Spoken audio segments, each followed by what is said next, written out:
หยังแหละหักเสื้อผ้าว่าถ้ามาถ้าลูกมาหยังสั่นปลาอยู่ตรงบัน เจ็บปวดหัวใจ เป็นหยังล่ะ ไอ้จอยน้องไรบอ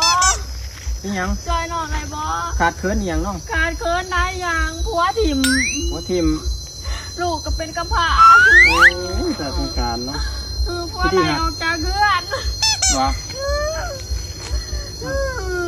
จอยไรบอไอ้ มั่วนี่นั่นมันเดี๋ยวเด้อไปกินเอาเงินไปซื้อข้าวซื้อน้ำเด้อ น้องไม่ได้ต้องการเงินถึงมีเงินก็ขาดเคินคือเก่าลูกก็เป็นกำพร้า อะไรบ้านี่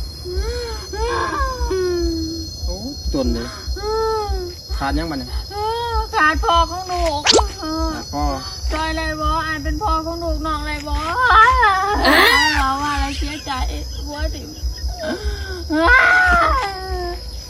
ไอ้จอยไรบอ